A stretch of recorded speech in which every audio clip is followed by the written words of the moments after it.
The rain drummed against the window of Bethany Elliott's small bedroom as she stared at her reflection, her hands trembling as they rested on her still flat stomach. Outside, thunder crashed across the Texas sky, but it couldn't drown out the words her father had just hurled at her like stones. "No daughter of mine will bring such shame upon this family. You have until morning to leave this house." Dallas, Texas, 1875.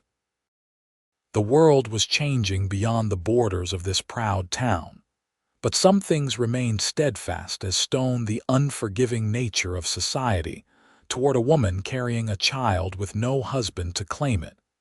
Bethany wiped away tears with the back of her hand. At 22, she had never imagined herself in such a position. The father of her child had been a handsome stranger passing through Dallas, full of promises about returning and making a life together. 3 months later, she knew those words had been as empty as the letters she'd sent that received no reply. She packed what little she could carry: 2 dresses, a hairbrush passed down from her mother, a small Bible, and the meager savings she'd tucked away from her work at the town's dress shop. By dawn, with no goodbyes spoken, Bethany slipped out of the house that had been her home for all her years. The morning light broke weakly through the clouds as she stood at the edge of town, uncertain which direction to take. Dallas stretched behind her, familiar but now forbidden, while ahead lay miles of Texas territory, rugged and unforgiving, especially to a woman alone. "Need a ride, miss?" A weathered man with a wagon full of grain nodded toward her. "Heading out to Willow Creek, about 20 miles west." Bethany hesitated only a moment. 20 miles might as well be 1,000, but it would be a start. "Yes, thank you kindly," she said, climbing aboard with as much dignity as she could muster. Willow Creek proved to be little more than a collection of buildings serving the surrounding ranches: a general store, a small church, a saloon, and scattered houses stretching up and away from the creek that gave the settlement its name. Bethany's heart sank as she climbed down from the wagon.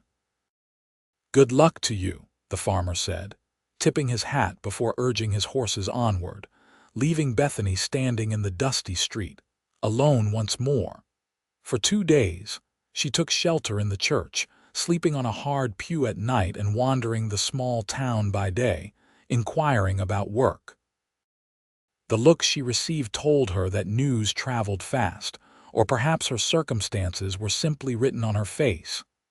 "We don't need your type around here," the storekeeper's wife had said, lips pursed in disapproval. By the 3rd day, hunger gnawed at her insides. Bethany found herself at the edge of town, staring at the rolling hills dotted with ranches. With no other choice, she began walking, following a rutted dirt road that led westward. The sun beat down mercilessly. By midday, Bethany's pace had slowed to a stumble. Her throat parched and her vision blurring, she barely registered the sound of hoofbeats approaching until they were nearly upon her. "Madam, you all right there?" Bethany raised her head to see a man atop a chestnut mare, concern etched across his sun-bronzed face. His dark hair fell in waves beneath his worn cowboy hat, and his eyes, a deep blue that reminded her of summer skies, regarded her with both caution and kindness. "I'm fine," she managed, though her voice cracked with thirst. Just walking to the next town." The man frowned, taking in her dusty dress and the small bag clutched in her white-knuckled grip. "Next town's Oak Ridge. That's another 15 miles. He dismounted in one fluid motion. "Name's Owen Westfield. I've got a ranch about a mile up this road." Bethany swayed on her feet. "Bethany Elliott," she whispered before darkness clouded her vision and her knees buckled beneath her. Strong arms caught her before she hit the ground. Through half-closed eyes, she saw the man's concerned face hovering above her own. "Miss Elliott, can you hear me?"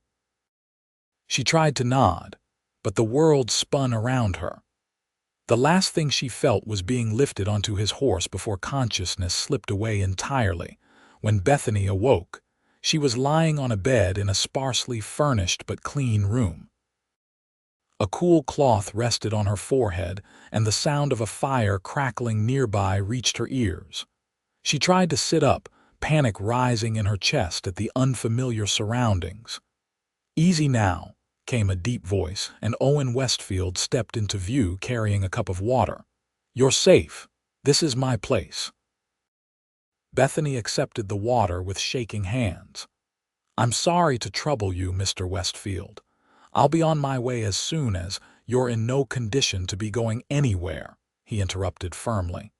"You're suffering from heat exhaustion and look like you haven't eaten in days." As if in response, Bethany's stomach growled audibly. A flush spread across her cheeks. Owen's stern expression softened slightly. "I've got stew on the stove. You should eat." While he disappeared to fetch the food, Bethany took stock of her surroundings. The cabin was modest but well built, with sturdy wooden furniture that spoke of craftsmanship rather than luxury. Through the window, she could see a barn and corral, and beyond that, rolling pastures where cattle grazed in the distance. Owen returned with a steaming bowl and set it before her. "It's not fancy, but it's filling." Bethany ate slowly at first, then with increasing hunger as the rich flavors of beef and vegetables revived her strength. Owen sat in a chair across the room, watching her with an unreadable expression. "Why were you walking alone on that road, Miss Elliott?" he asked finally. Bethany set down her spoon, staring into the remaining broth. The truth would send her back out into the wilderness, but she wouldn't repay kindness with lies. "I've been asked to leave Dallas, and then Willow Creek." She swallowed hard. "I'm in a family way, Mr. Westfield, without a husband." She braced herself for the judgment, the inevitable order to leave once she was able. Instead, a long silence filled the room. "And the father?" Owen asked, his voice carefully neutral. "Gone. He was passing through, said he'd return." Her voice trailed off. Owen stood and walked to the window, his back to her as he gazed out at his land. Bethany held her breath, waiting for the condemnation. "I've got a proposition for you, Miss Elliott," he said finally, turning to face her. "I need help around here. Cooking, cleaning, mending. The last ranch hand who helped with those things moved on months ago. In exchange, you'd have this room and meals." Bethany blinked in surprise. "You'd let me stay, knowing my situation?" Owen's expression remained serious. "What happens in Dallas isn't my concern. What happens on my land is. I'm offering work, Miss Elliott, not charity. But when the baby comes, we'll figure that out when it happens." He crossed his arms. "So what do you say?" Bethany looked around the room, then back at the man standing before her, a stranger offering what no one else would, a chance. "I accept, Mr. Westfield, and thank you." He nodded once as though concluding a business arrangement. "Get some rest. We'll start tomorrow." As he turned to leave, Bethany called after him. "Why are you helping me? Most would turn away." Owen paused in the doorway, his broad shoulders tense beneath his simple cotton shirt. "Let's just say I know what it's like when doors close in your face." With that, he was gone, leaving Bethany to wonder about the man who had just become her unexpected savior. The days that followed settled into a rhythm. Bethany rose early, preparing breakfast before Owen headed out to tend to his cattle.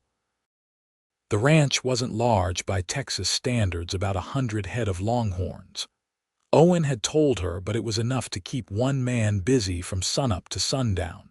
For her part, Bethany threw herself into making the cabin a proper home. Years of dust were swept away, windows scrubbed until they gleamed, and meals prepared that consisted of more than just beans and tough beef. Owen said little, but she noticed how he began lingering longer at the table after dinner, sometimes even helping with the dishes. 2 weeks into her stay, Bethany was hanging laundry when she felt the first flutter of movement in her womb. Her hand instinctively flew to her stomach, a mixture of wonder and terror washing over her. The reality of her situation, momentarily forgotten in the daily tasks of ranch life, crashed back upon her. Everything all right? She turned to find Owen watching her, concern etching lines around his eyes. Yes, she said, though her voice wavered. I just felt the baby move for the first time. Something indefinable flickered across Owen's face. That's good, isn't it? Means the little one's healthy. Bethany nodded, surprised by his reaction. Yes, it's good, I just wasn't expecting it so soon. She hesitated. Mr. Westfield, Owen, he corrected. If you're going to be living here, you might as well use my given name. Owen, she tried again, the name feeling strange on her tongue. I want to thank you again for taking me in. Not many would have done the same. He shrugged, uncomfortable with the gratitude. Like I said, I needed the help, but they both knew it was more than that. In the weeks since her arrival, Bethany had learned bits and pieces about Owen Westfield. He'd come to Texas 10 years earlier, barely 20 himself, with nothing but determination and a knack for handling cattle.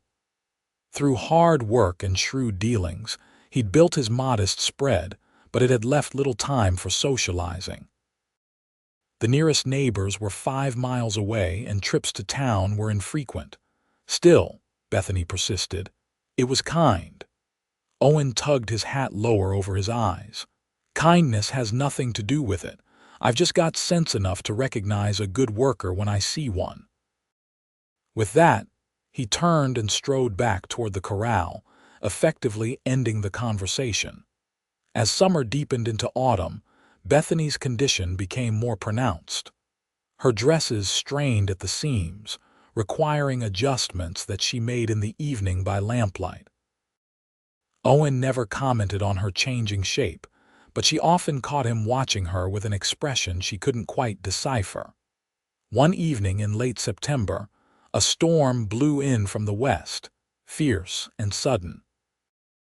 Owen had not yet returned from checking the north pasture, and as lightning split the sky and rain lashed against the windows, Bethany found herself pacing with worry. When the door finally burst open, Owen staggered in, drenched and supporting a young calf across his shoulders. Found this one separated from its mother, he explained, water pooling at his feet. Need to get it warm. Together they worked to dry the trembling animal, wrapping it in blankets near the fire. Owen's hands, usually so sure and steady, shook with cold as he worked.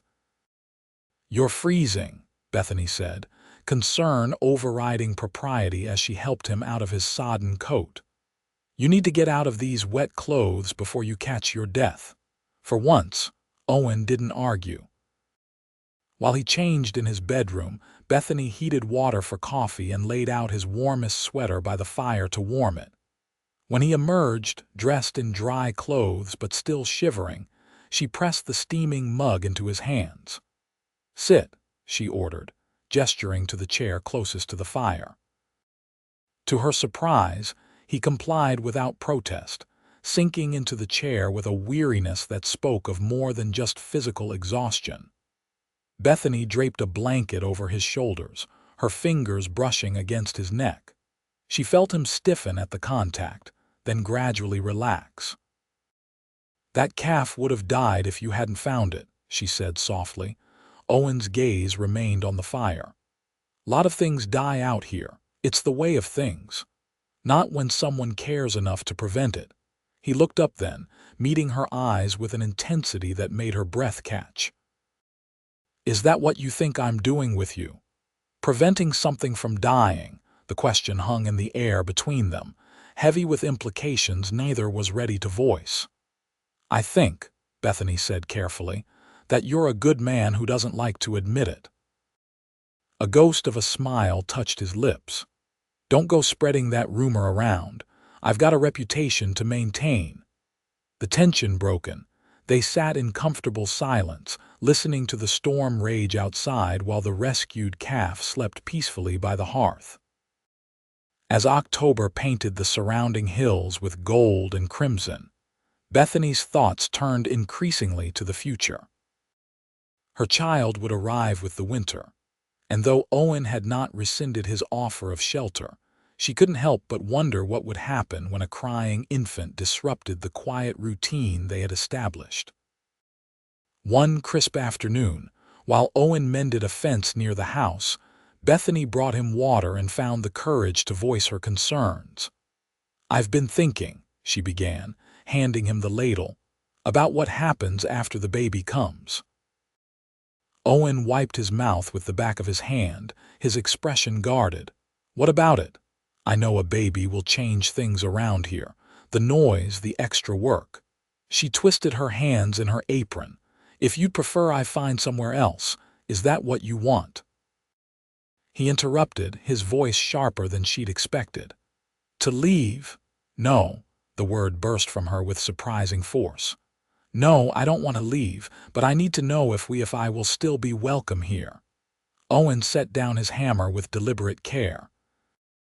"Bethany, I didn't invite you to stay until the baby comes. I invited you to stay, period." Relief washed over her, followed quickly by confusion at the intensity behind his words. "Thank you. I just didn't want to presume." "You're not presuming anything. This is as much your home now as it is mine." He picked up the hammer again, signaling an end to the conversation, but Bethany remained rooted to the spot. "Owen," she said quietly, "why did you really let me stay that day?" He kept his eyes on the fence post. "You needed help." "There's more to it than that." For a long moment, the only sound was the distant lowing of cattle and the rhythmic tap of the hammer against wood. Finally, Owen spoke, his voice so low she had to strain to hear it. "My sister was in a similar situation once. No one helped her." He looked up then, his blue eyes clouded with old pain. "She didn't survive the birth, neither did the baby." Understanding dawned on Bethany like a physical blow. "I'm so sorry." Owen shrugged, but the tension in his shoulders belied the casual gesture. "It was a long time ago. But when I saw you on that road—" He trailed off, leaving the thought unfinished. Bethany reached out impulsively, her hand covering his where it rested on the fence post. "You won't lose me, or this baby, I promise." The look he gave her then, vulnerable, hopeful, and yet still guarded, made something shift inside Bethany's heart. As winter approached, the ranch prepared for the harsher weather. Owen hired 2 temporary hands to help with the final roundup before snow made the work impossible. For the first time since her arrival, Bethany found herself cooking for more than just the 2 of them. The men brothers named Carl and Frank Johnson were respectful enough, though she caught their questioning glances at her obvious pregnancy and the absence of a wedding ring. Owen must have said something to them, because after the first day, they treated her with a deference that bordered on caution. On the 3rd evening of their stay, as Bethany cleared the dinner dishes, she overheard a conversation not meant for her ears. "Fine woman you got there, Westfield," Carl was saying as the men sat on the porch sharing a smoke. "Cooks better than anyone in the county." "She's not my woman," Owen replied, his tone flat. "She works here." Frank chuckled. "Sure, and I'm the King of England. Come on, man, we ain't blind." "The way you look at her when you think nobody's watching." "That's enough," Owen cut him off sharply. "Miss Elliott deserves respect. Her circumstances are none of your concern." "No offense meant," Carl backpedaled. "Just saying, if I had a woman like that under my roof, I wouldn't be sleeping alone, is all." The sound of a chair scraping against wood was followed by Owen's voice, low and dangerous. "You say one more word about her and you'll be looking for work elsewhere. Are we clear?" Bethany retreated to the kitchen, her cheeks burning and her heart racing. The possessiveness in Owen's tone both thrilled and confused her. He had been nothing but proper in their months together, maintaining a careful distance even as they shared the small cabin. Yet she couldn't deny the growing tension between them, the lingering glances, the way their hands sometimes brushed when passing dishes, the comfortable silence they shared in the evenings. That night, long after the ranch hands had retired to the bunkhouse and Owen to his bedroom, Bethany sat by the dying fire, her hands resting on her swollen belly. The baby kicked vigorously, as if sensing her tumultuous thoughts. "What do you think, little one?" she whispered. "Is it foolish to dream of more than just shelter?" The only answer was another kick, stronger this time, making her smile despite her uncertainty. The first snow fell 2 days later, blanketing the ranch in pristine white. The Johnson brothers departed for their own homestead, leaving Bethany and Owen alone once more. As December deepened, Bethany's time grew nearer. Owen arranged for the midwife from Oak Ridge to stay at the ranch the week before Christmas, a practical measure that nonetheless touched Bethany deeply. Mrs. Abernathy arrived on a cold, clear morning, her no-nonsense demeanor hiding a kind heart. She inspected Bethany thoroughly, nodding with satisfaction. "Strong heartbeat, good position. Shouldn't be too much longer now," she announced, packing away her instruments. "First babies sometimes take their time, but yours seems eager to meet the world." Owen hovered anxiously in the doorway. "Everything's all right then." Mrs. Abernathy gave him an appraising look. "She's as healthy as can be expected, Mr. Westfield. Now, if you don't mind, I need to discuss some private matters with Miss Elliott." Once Owen had reluctantly retreated, the midwife turned back to Bethany with raised eyebrows. "That man cares for you something fierce, husband or no." Bethany flushed. "It's not like that, he's just being kind." "Hum." The older woman looked unconvinced. "Well, whatever it is or isn't, you've found yourself a good protector. That counts for something in this world." That evening, snow began falling again, heavy and insistent. Owen added extra logs to the fire, casting concerned glances at the window as the wind howled outside. "Storm's setting in for a spell," he observed. "Good thing Mrs. Abernathy got here when she did." Bethany nodded, wincing slightly as the baby shifted position. These discomforts had become more frequent in recent days, though Mrs. Abernathy assured her it was normal. Owen noticed her discomfort immediately. "What is it? Should I get Mrs. Abernathy?" "No, it's nothing," Bethany assured him. "Just the baby moving." He hesitated, then asked quietly, "May I?" His hand hovered uncertainly in the air between them. Surprised but pleased, Bethany nodded, taking his calloused hand and placing it on the spot where the baby was most active. For a moment, nothing happened, and then a solid kick pressed against Owen's palm. His eyes widened in wonder. "That's something," he whispered. "Yes," Bethany agreed, acutely aware of his warm hand still resting on her belly, of the intimacy of the moment. Owen seemed to realize it too, because he withdrew his hand slowly, almost reluctantly. "I should check on the livestock before the snow gets worse."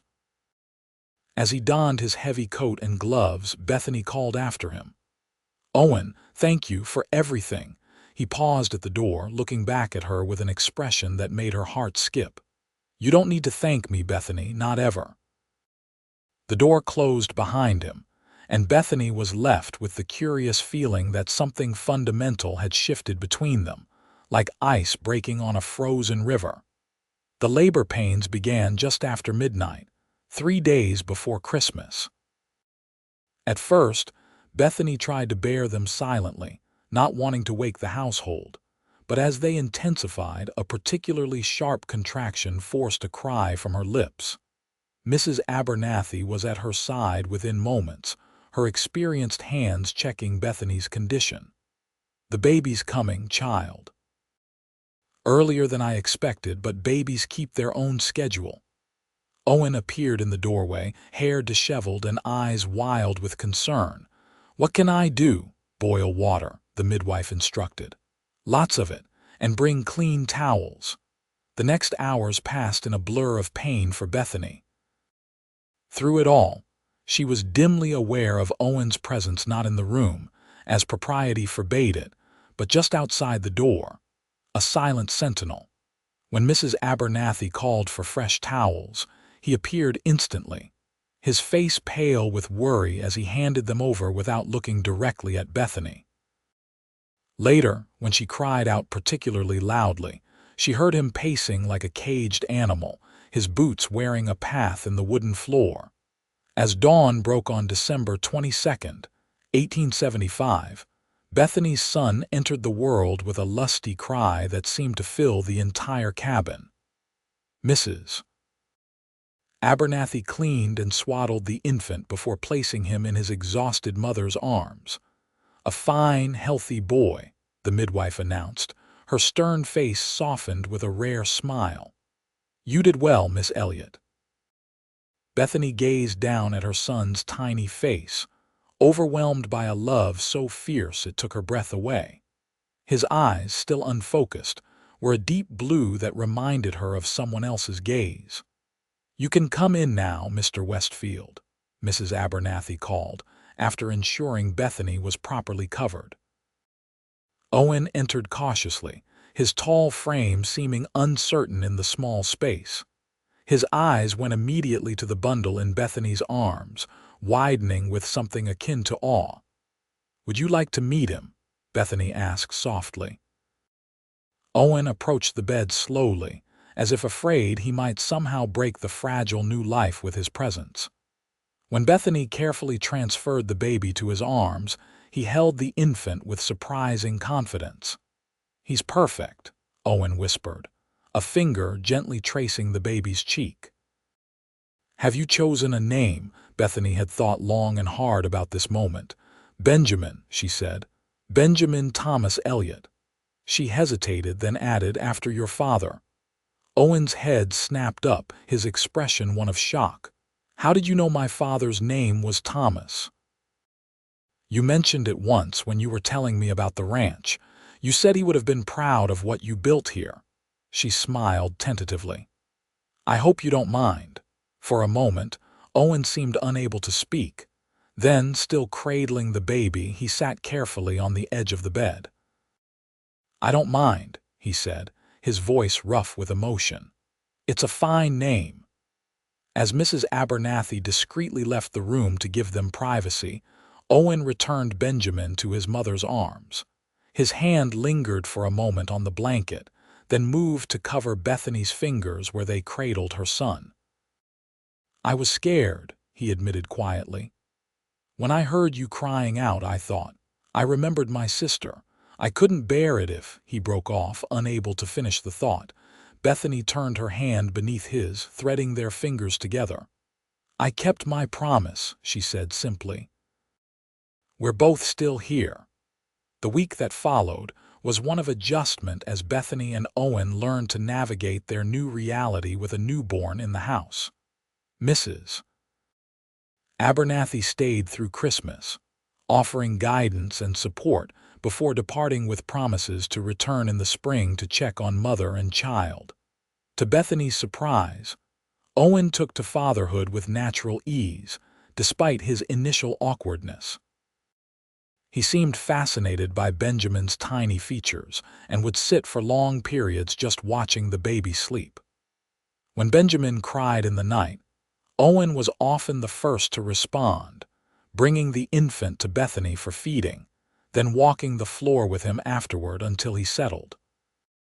One evening, as snow fell softly outside and Benjamin slept peacefully in his cradle crafted by Owen's own hands during the late stages of Bethany's pregnancy, they sat before the fire, enjoying a rare moment of quiet. "I received a letter today," Owen said, breaking the comfortable silence. "From the land office in Oak Ridge." Bethany looked up from her mending, a flicker of anxiety running through her. "Oh, I've been trying to buy the Johnson parcel, the land that borders the north edge of the ranch. The owner finally agreed to sell." There was something in Owen's tone that suggested more to the story. "That's wonderful news," Bethany said, though she sensed his hesitation. "Isn't it?" Owen set down his coffee mug, his expression serious. "It means more work, more cattle, more responsibility." He paused, then continued carefully. "It means I'll need help, not just with the house, but with everything. A partner." Bethany's heart began to pound so loudly she was certain he must hear it. "What exactly are you saying, Owen?" He rose from his chair and moved to kneel before her, taking her hands in his. The gesture was so unexpected, so unlike his usual reserved manner, that Bethany could only stare at him in wonder. "I'm saying that these past months with you have been the happiest of my life. I'm saying that I want Benjamin to have my name, to grow up calling me Pa and meaning it."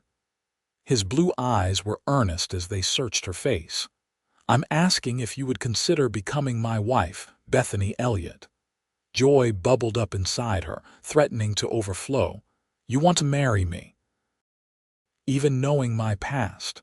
"Your past brought you to my door," Owen said simply. "How could I regret that?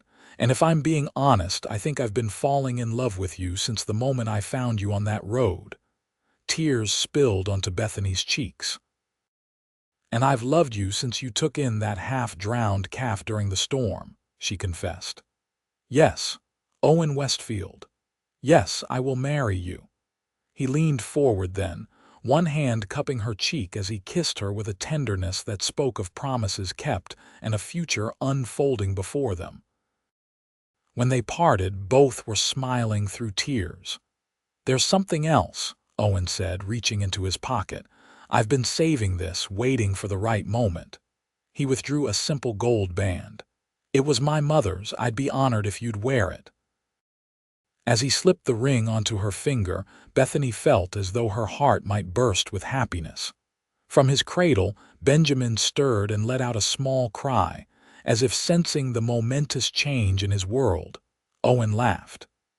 "I think he approves," he said, rising to lift the baby into his arms. "Don't you, son?" Watching the man she loved holding her child, their child now. In every way that mattered, Bethany knew that the path that had led her here, difficult as it had been, was one she would walk again without hesitation. They were married on New Year's Day, 1876, in the small church in Willow Creek. The same town that had turned Bethany away months before now welcomed her as the bride of Owen Westfield, a respected rancher whose quiet generosity had earned him the goodwill of the community. The ceremony was simple, with Benjamin sleeping peacefully in the arms of Mrs. Abernathy, who had returned specially for the occasion. The preacher spoke of new beginnings and God's grace, words that resonated deeply with the couple who had found in each other a second chance at happiness. As Owen slipped the ring on her finger for the second time, this time before God and witnesses, he added a second band, newly purchased, that gleamed alongside her mother's ring. "2 rings," he whispered as they walked back down the aisle together. "One for the past we honor, one for the future we build." The winter passed in a haze of newfound marital bliss. Owen expanded the cabin, adding a proper bedroom for Benjamin and enlarging their own living quarters. As the weather warmed and spring breathed new life into the land, the Westfield Ranch flourished under the care of its united caretakers. On a bright May afternoon, as Bethany hung laundry in the yard with Benjamin sleeping in a basket nearby, she heard riders approaching. Shading her eyes against the sun, she recognized the local sheriff accompanied by a well-dressed stranger. Owen emerged from the barn, wiping his hands on a cloth as he went to meet them. Bethany moved closer, instinctively checking on Benjamin as she did so. "Mr. Westfield," the sheriff nodded. "This here is Mr. James Harrington from Dallas. He's looking for a woman named Bethany Elliott." The stranger dismounted, his expensive boots raising dust as he landed. He was handsome in a polished way, his clothing speaking of wealth and position. Something about him struck a chord in Bethany's memory, though she was certain they had never met. "That would be Mrs. Westfield now," Owen said, his stance protective as he positioned himself slightly in front of Bethany. "My wife." Mr. Harrington's eyes widened as they fell on Bethany, then moved to the baby in the basket. "Mrs. Westfield," he said, removing his hat, "I apologize for the intrusion. My name is James Harrington. I believe you knew my brother William." Understanding crashed over Bethany like a wave. William Harrington, the man who had courted her in Dallas, who had promised to return, who had fathered her child only to disappear without a trace. "Yes," she managed, her voice surprisingly steady. "I knew him." James Harrington's expression was grim. "I've been searching for you for some time, Mrs. Westfield. I only recently learned of your connection to my brother." "What do you want?" Owen asked bluntly, his hand finding Bethany's in a gesture of support, to deliver news and to make amends if possible. James sighed heavily. "My brother was killed in a saloon fight in Santa Fe last November. Before he died, he spoke of a woman in Dallas whom he had wronged. It has taken me this long to trace you." Bethany felt a complex mixture of emotions: grief for the man she had once thought she loved, relief that the uncertainty was finally over, and overwhelming gratitude for the life she now had. "I'm sorry for your loss," she said sincerely. James nodded in acknowledgement. "William left some property and investments. As his only living relative, they passed to me, but knowing what I know now." His gaze moved to Benjamin, who had awakened and was watching the stranger with curious eyes. "I believe a portion rightfully belongs to his child." Owen's grip on Bethany's hand tightened. "Benjamin is my son now, Mr. Harrington, in every way that matters." "I understand and respect that, Mr. Westfield." James reached into his coat and withdrew an envelope. "Nevertheless, I would like to establish a trust for the boy's education and future. It's what William would have wanted had he lived to make things right." After a moment's hesitation, Owen accepted the envelope. "We'll consider it, for Benjamin's sake." James Harrington nodded, seemingly satisfied. "That's all I ask." He glanced again at Bethany, a hint of his brother's smile visible in his features. "He did care for you in his way. William was never good at doing the right thing, but he remembered you at the end." With that, he replaced his hat, tipped it respectfully to Bethany, and remounted his horse. The sheriff, who had remained silent throughout the exchange, nodded his goodbye as well, and the two men rode away, leaving the Westfields standing in their yard, still processing the unexpected visit. That evening, after Benjamin had been put to bed, Bethany and Owen sat on the porch, watching the stars emerge in the darkening sky.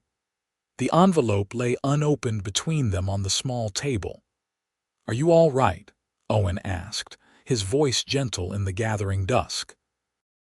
Bethany considered the question carefully. "Yes," she said finally. "I thought I would feel more, something. Anger, perhaps, or grief, but all I feel is gratitude." Gratitude. She turned to look at him, this man who had become her world. "If William had kept his promises, if he had returned to Dallas as he said he would, I never would have walked that dusty road. I never would have found you." She placed her hand over his. "Everything that happened led me here to this life, to you. How could I not be grateful for that?" Owen lifted her hand to his lips, pressing a kiss to her palm. "I'm the grateful one," he murmured. "Every day I thank God for bringing you to my door." They sat in companionable silence for a while longer, the stars wheeling overhead in their eternal dance. "What about the trust?" Bethany asked eventually, nodding toward the envelope. "For Benjamin." Owen considered for a moment. "It's his birthright. We'll put it aside for him, tell him the truth when he's old enough to understand. but he'll grow up knowing that I'm his father in all the ways that truly count." Bethany leaned against his shoulder, contentment washing over her. "I love you, Owen Westfield." "And I love you, Bethany Westfield," he replied, his arm tightening around her, "until the day I die." As the years passed, the Westfield ranch prospered. The Johnson parcel proved to be good grazing land, allowing Owen to increase his herd substantially. With the additional income, they were able to build a larger house, though they kept the original cabin standing as a reminder of where their story began. Benjamin grew into a strong, kind-hearted boy with his mother's gentle spirit and his adoptive father's determination. When he was 5, Bethany gave birth to twin girls, Sarah and Emma, who idolized their older brother and followed him everywhere on the ranch. 2 years later, another son joined the family, Thomas Owen Westfield, named for his father and grandfather. The house rang with children's laughter, a sound that Owen often said was sweeter than any music. On Benjamin's 10th birthday, Owen and Bethany sat him down and told him the truth about his birth father. The boy listened solemnly, his blue eyes so like Owen's that strangers often remarked on the resemblance serious as he absorbed the information. When they had finished, he was quiet for a long moment. Then he looked up at Owen. "You're my real pa," he said firmly. "You're the one who's always been here." Owen's throat tightened with emotion as he pulled the boy into a fierce embrace. "Always will be, son. That's a promise." The trust established by James Harrington grew over the years, eventually providing not only for Benjamin's education, but for his siblings as well. Benjamin chose to study veterinary medicine, his natural affinity with animals making it an obvious path. The girls, as different as night and day despite being twins, found their own callings, Sarah as a teacher in the growing school in Willow Creek, and Emma as a skilled horsewoman who helped Owen expand the ranch's breeding program to include some of the finest horses in the territory.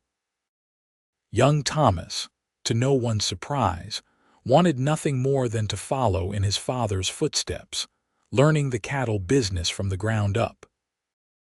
As Bethany watched her family grow and flourish, she often thought back to that desperate day when she had been cast out of her father's house, pregnant and alone. The journey that had begun in shame and fear had led to a life richer and more fulfilling than she could have imagined. On their 20th wedding anniversary, Owen surprised Bethany by taking her back to the spot on the road where they had first met.